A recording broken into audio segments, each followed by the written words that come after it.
গুরুপাদ পদ্ম নিত্যলীলা প্রবিষ্টম বিষ্ণুপাদ অষ্টোত্তর শত শ্রীমৎশীল ভক্তি প্রকাশ আশ্রম গোস্বামী গুরু মহারাজের শ্রীচরণ কমলে অনন্ত কোটি ভুলণ্ঠিত দণ্ডবত প্রণতি নিবেদন করে তার অহৈতুকী কৃপা প্রার্থনা করি। অনেকে প্রশ্ন করেন যে শ্রী চৈতন্য মহাপ্রভুর কি দান। আমি বলি, তোমরা কি জানো না মহাপ্রভুর মহাদান? তিনি মহাবদান্য অবতার। শ্রীল রূপ গোস্বামীপাদ তার প্রণাম মন্ত্রে লিখেছেন, নম মহাবদান্যায়। কি মহাবদান্যতা? কৃষ্ণ প্রেম প্রদায়তে। তিনি সঙ্গে সঙ্গে তার এটিও দিয়েছেন, কৃষ্ণ প্রেম প্রদান করেছেন জগতের জীবের কাছে। জগতের জীব যা জানত না, যদি গৌর না হইতো তবে কি হইতো, কেমনে ধরিতাম দে, কি সেটা? রাধারও মহিমা প্রেম রস সীমা, জগতে জানাতো কে। মহাপ্রভু কি দান করে গেছেন? রাধা দাস্য, তার মহাদান। এই মহাদান আমরা যদি জানতে পারি, আমরা বুঝতে পারি, তবেই তো আমাদের জগতে আমাদের মানুষ বলে স্বীকার করতে পারবো। এই যে মনুষ্য জন্মে জন্মেছি আমরা ধন্য, কলির জীব আমরা ধন্য। যদিও কলের দোষে নিধি রাজন, অনেক দোষ কলিতে, কিন্তু এক মহান গুণ। কি মহান গুণ মহাপ্রভু দিয়ে গেছেন? এই গুণটি, তা হলো রাধা দাস্য, তা হলো কৃষ্ণ নাম। এটা আমরা যদি এই জগতে দেখি, যেমন মরুভূমিতে যাই, মরুভূমিতে যাচ্ছি, বা পাথরের, এখানে অনেক পাথর দিয়ে পাহাড়গুলো তৈরি, কিন্তু সেখানে কি ফুল ফোটে? অনেকে প্রশ্ন করে, পাথরে কি ফোটে ফুল? কিন্তু দেখেছি পাথরেও ফোটে ফুল। অভিজাত, অমৃত, অপরাজিত পারিজাত ফোটে। রাধাচূড়া আর কৃষ্ণচূড়াও ফোটে। ফোটে একসঙ্গে, এক দেহে, এক প্রাণী, এক আত্মায়, একই সত্তায়। কি ফুটেছিল? সেই গৌড়ে যেন গৌর ফুল ফুটেছিল। পাথরে, কিরকম পাথর? ভজন বন্ধা কলির প্রথম সন্ধ্যায় সে তো পাথরই ছিল। তাই ভজন বন্ধা কলির সন্ধ্যা তো পাথরই। সেই গৌর ফুলের গন্ধ ছড়াতে গৌর কথার গৌর চন্দ্রিকা, আহা, ভগবান আবির্ভূত হয়েছেন। একদিন অসহ্য কৃষ্ণ বিরহের অকুল পাথারে নিমজ্জিত হয়ে শ্রীমতী রাধারানী চরম আক্ষেপের সুরে বলেছেন, কামনা করিয়া সাগরে পশিব, সাধিব মনেরও সাধা, মরিয়া হইব শ্রীনন্দের নন্দন, তোমারে করিব রাধা। মহারাজ বলতেন, নন্দন করতেন, তিনি বলতেন, আহা, অত্যন্ত দুর্লভ প্রেম করিবারে দান। জগতের জীবকে দুর্লভ প্রেম, যা শিব বিরিঞ্চি লাভ করতে পারে নাই, সেই প্রেম দান করার জন্য স্বয়ং শ্রীকৃষ্ণ নিজে রাধার ভাব এবং কান্তি অঙ্গীকার করে তিনি আবির্ভূত হয়েছেন। এই উদ্দীপ্ত, উন্মত্ত, উদ্ভ্রান্ত, বিরহ বিধুরা শ্রী রাধাই শ্রী গৌরাঙ্গ। রাধাভাবে মোড়া শ্রীকৃষ্ণ অঙ্গ। বোঝা গেল? রাধাভাবে গোড়া শ্রীকৃষ্ণ অঙ্গ, রাধাভাবে ভোরা আমার শ্রী গৌরা। শ্রী গৌরাঙ্গের প্রতি অঙ্গে, প্রতি শিরা উপশিরায়, প্রতি ধমনীতে, প্রতি রক্তবিন্দুতে, তার সোনালী সুতনুর প্রতি অনুপরমাণুতে, অনুভবে, অনুভাবে মাদনাক্ষ মহাভাবময়ী রাধা। রাধা রানী হলেন কৃষ্ণ প্রেমের ভাণ্ডারী। এগুলো জানতে হবে, আমাদের বুঝতে হবে। কৃষ্ণ সাগর পারাপারের কাণ্ডারী, সেই রাধাই হলেন গৌর, সেই রাধাই হলেন গৌর। শয়নে, স্বপনে, জাগরণে, ভ্রমে বিভ্রমে চেতনে অবচেতনে সদা প্রাণবধূর সামনে নিমগ্না রাধা রাধা। স্বগতোক্তির আলাপে প্রলাপে সখীর আলাপ পরিচেতা আলাপচারিতায় সকল চিন্তায় সকল সফল বিফল কল্পনায় শুধুই কৃষ্ণ।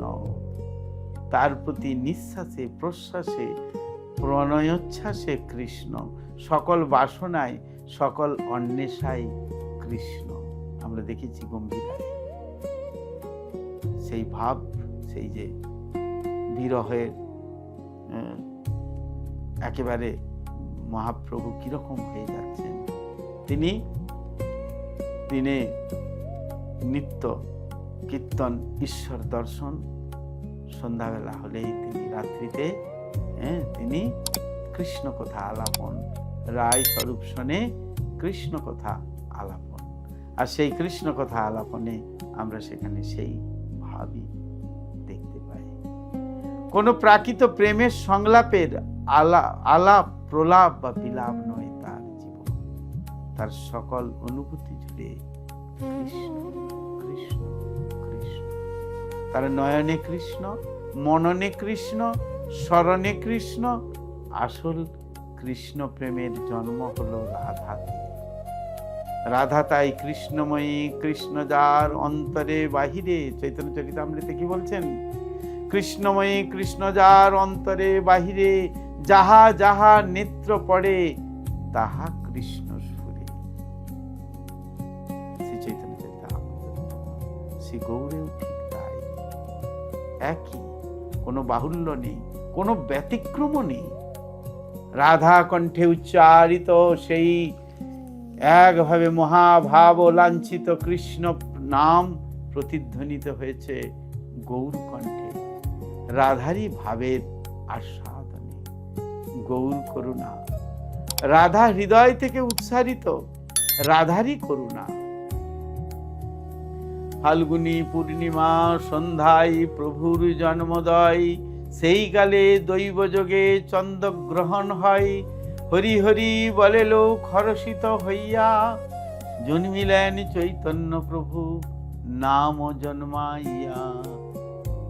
আবারও বলছি, জন্মিলেন চৈতন্য প্রভু নাম জন্মাইয়া। শ্রী চৈতন্য চরিতামৃত। কেমন করে জন্মালেন শ্রী চৈতন্যদেব? নাম জন্মাইয়া। কি নাম জন্মাইয়া? কার নাম? শ্রী রাধা রানীর প্রাণবধূর নাম, তার প্রিয় নাম কৃষ্ণ নাম। কৃষ্ণ কৃষ্ণ কৃষ্ণ। সাধুরা বলেন তারক ব্রহ্ম নাম। মহাপ্রভু বলতেন মহামন্ত্র। নাম জন্মালেন কেন? কোনো গোপন উদ্দেশ্য ছিল কি তাতে? শ্রী নরোত্তম ঠাকুর সেই প্রশ্নের উত্তরে মহাপ্রভুর জন্মলগ্নে নাম জন্মানোর প্রথম উদ্দেশ্য নিরূপণ করে বলেছেন, কৃষ্ণ নাম গানে ভাই রাধিকা চরণ পাই। কি বললেন নরোত্তম ঠাকুর? কি বললেন? কৃষ্ণ নাম গানে ভাই রাধিকা চরণ পাই। রাধিকা চরণ মানে রাধা আনুগত্য, রাধা আনুগত্য, রাধা দাস্য। রাধা দাস্যই শ্রী চৈতন্য মনোভীষ্ট। আর এই শ্রী চৈতন্য মনোভীষ্টের স্থপতি হলেন শ্রীপাদ রূপ গোস্বামী। ব্রজের রূপমঞ্জুরি, এসব আমরা বৈষ্ণব মহাজনদের কথা শুনেছি। এমনি সাধারণভাবে বলেন, বাঙালির হিয়া অমিয় অমিয়া মথিয়া নিমাই ধরেছে কায়া। কবিতার ছন্দে এইসব কথা অনেক কবিরা বলেছেন। সত্যেন্দ্রনাথ দত্ত নিমাইকে পরিচয় করে দিচ্ছেন আমাদের সঙ্গে, বলেছেন নিমাই আমাদেরই একজন। নিমাই বাংলার, তিনি বাঙালির, তিনি আমাদের বাংলার গৌরবের, বাঙালির হৃদয়ে মিশে যাচ্ছে, মিশে আছে এই সচিদুলাল। নবদ্বীপের নিমাই বড় আদরের, বড় স্নেহের, বড়, তিনি সেই কেউ বলে গোরা, কেউ বলে গৌর, কেউ বলে শ্রী চৈতন্য মহাপ্রভু। কৃষ্ণ নামে সকলকে চৈতন্য দান করেছেন, তাই সারা বিশ্বের তিনি বিশ্বরঞ্জন শ্রীকৃষ্ণ চৈতন্য। জগতের আপামর সকলের তিনি মহাপ্রভু। প্রভু বলে ডাকেন সকলকে, কিন্তু তিনি কে? তিনি হলেন মহাপ্রভু। শুনতে বড় ভালো লাগে, আনন্দ হয়, গর্বও হয়। ঘরের ছেলে তো দেখুন না, মহাপ্রভুর দিকে তাকিয়ে চোখ ফেরানো যায় না। কি শোভন, কি দৃষ্টি নন্দন, কি লাবণ্যময় সেই শ্রী শচীনন্দন, কি অপরূপ রূপ। হাসিটি যেন মুখে লেগেই আছে অষ্টপ্রহর।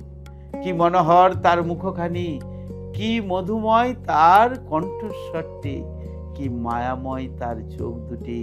তিনি সদা সর্বদাই দুই বাহু তুলে সেই কৃষ্ণ নাম গাইছেন, হরে কৃষ্ণ কৃষ্ণ কৃষ্ণ হরে হরে, হরে রাম রাম রাম হরে হরে।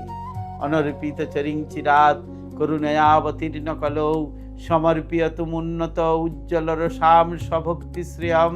হরি পুরট সুন্দর দ্যুতি কদম্ব সন্দীপিত, সদা হৃদয় স্কন্দরে স্ফুরতু বর্ষচি নন্দন। যা পূর্বে কখনো দান করেন নাই, সেই উন্নত উজ্জ্বল রস যা মাখা আছে ভক্তি দিয়ে, সেই ভক্তি, সেই বস্তুটি তিনি দান করার জন্য আবির্ভূত হয়েছেন, এবং সেই ভক্তি তিনি জগতে প্রকাশ করেছেন। তা হলো একমাত্র রাধা দাস্য।